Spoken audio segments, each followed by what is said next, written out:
We don't have an office. Someone emailed me yesterday to find out what the main switchboard number was for Boing Boing.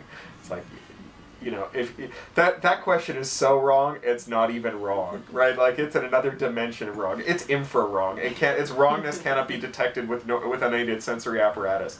So that's great, because it means that virtually every penny we bring in is profit. It means that we spend almost no time discussing what to do and almost all of our time doing stuff. It does, however, mean that things that require a lot of discussion in order to make them happen don't happen very often at Boing Boing. It's pretty heroic when they happen, because you have to overcome a lot of the institutional inertia. And I think that's talking about local maxima and trying to build on successes, I think that as an institution, Boing Boing has really pushed past the limits of what most people believed an institution without a formally constituted center could attain.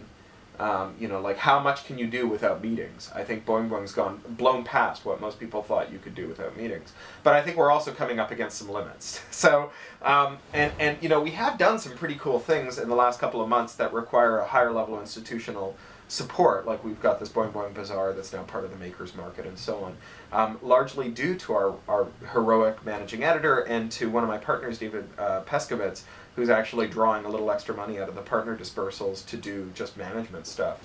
But even so, we don't do much as an institution compared to other institutions of our turnover. On the other hand, we don't spend much on institutional expenses compared to other institutions of our turnover. Do you think that Boing Boing presents an ideal model for other blogs, for other media outlets that I think Boing Boing presents an ideal model for organizations like Boing Boing. But yeah, I don't think there is one ideal. I do think, though, that if we have this digital economy bill pending here, and if you want to look at what a business in the digital economy looks like, it's a business that doesn't have much center there. It's a business that basically exploits the low cost of organizing that's enabled by the internet to build institutions that turn over less turn over less income overall, but keep a much higher proportion of it as profit. So it looks a lot less like a giant label that spends $50 million a year, 50 million pounds a year to make 80 million pounds a year, and looks a lot more like a business that spends, these aren't Boing Boing's numbers, 5,000 pounds a year to make 2 million pounds a year. The profit to earnings ratio there is vastly better.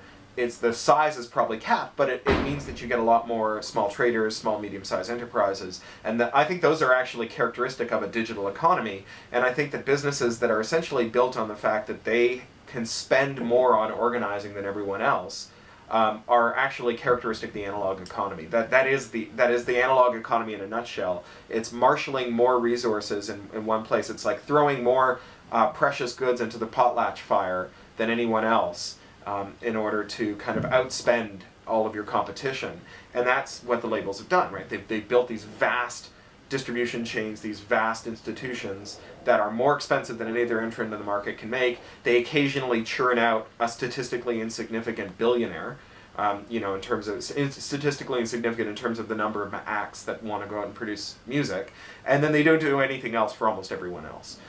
And the fact that Mandelson is committed to preserving these in the digital economy is like somewhat charming, in as much as it's like the pro-blacksmith act of the early automobile era. But on the other hand, it's completely a doomed exercise, and more importantly, the automobile gave us some important freedoms. The internet gives us way more freedoms than that. Clay Shirky says it's the one wire that delivers freedom of speech, freedom of the press, and freedom of assembly directly into your home. And we're talking about crippling those freedoms in order to make sure that blacksmiths will be shoeing horses well into the 28th century, no matter how many jetpacks we're flying around in. Les, at this point, can we just do you're listening to Little Atoms with me, Neil Denny, and Rebecca Watson this week, and we're talking to Cory Doctorow. So Cory, we've just got onto it just then, but let's bring in the word copyright then. Let's talk about copyright and basically what's the issue with copyright? Well, I guess there isn't an issue with copyright as traditionally considered, right? Copyright is a system for regulating the supply chain of the entertainment industry. I mean, it's got some problems with it as an artist. I kind of wish that it was tilted a little more towards my favor than giant institutional investor favor. But it's not a terrible system. I just think it's not a very good system for regulating everything we do that involves copying, just because copying is a central feature of the entertainment industry. So, like, you want to create a regulation for the entertainment, for regulating the supply chain of the entertainment industry. You have to figure out in law who falls under that regulation. When you go, okay, well, if you're copying a creative work, you're part of the entertainment industry. And that makes a certain amount of sense because, you know, if you're copying a record, you've got a factory. If you're copying a book, you've got a publishing house. That's no longer true, right? Copying, this reified act that used to be a good heuristic for figuring out whether or not someone's doing something industrial, is now something we do 10,000 times before breakfast. And so that big unwieldy regulation that requires talented, trained copyright lawyers to make sense of it and ensure that it's being followed no longer fits or never fit and will never fit things that people do among themselves, things that people do in respect of the artists that they love, so fan fiction or Harry Potter, fan art, or lending a mate some music or giving a mate some music. None of those things can be should be encompassed in copyright's rules. It doesn't mean that there shouldn't be rules for them, but the 12-year-old who wants to make a Harry Potter fan site isn't going to be able to follow copyright in the same way that the Universal Studios lawyer who wants to make an unauthorized Harry Potter joke book is going to be able to. And anyone who argues otherwise is crazy.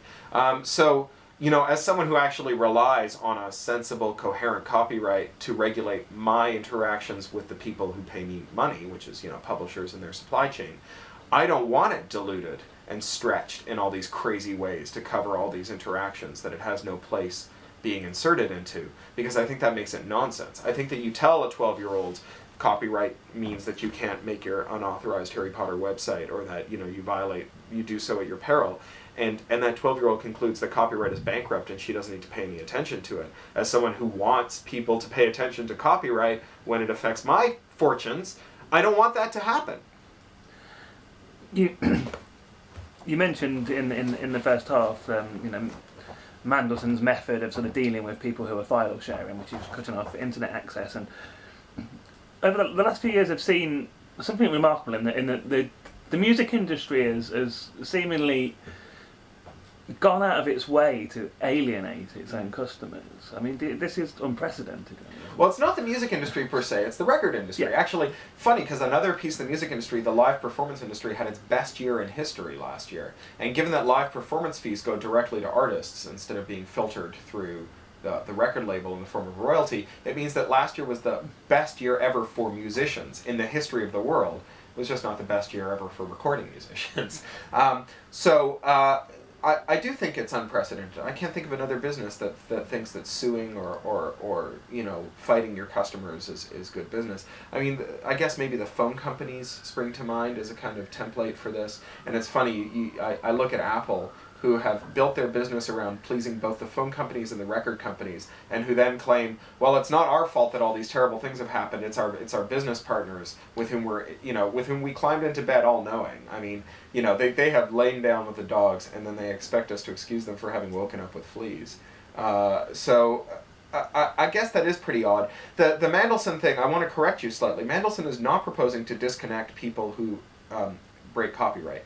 Mandelson is proposing to disconnect the families of people who are accused of breaking copyright. It's actually vastly worse than disconnecting people who break copyright, because at least that represents someone who's committed an infraction, who's then been found guilty of that infraction by a court, who is then paying a penalty themselves.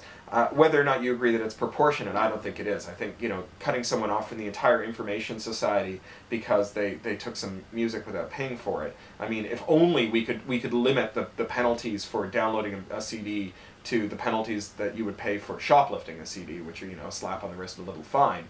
That would be a huge advance on the penalty that we're actually proposing here. But Mandelson is proposing much worse. He's proposing collective punishment, something that's outlawed in the Geneva Conventions, where entire households that simply have one member who's been accused without proof of having infringed copyright no longer get to participate in the information society, even as number 10 is saying, we're going to move all government services online. If you're not online, you won't be able to be a member of British society. You won't be able to participate in civics, because that's the way that everything's going. We're going to take those people and take them out of British society.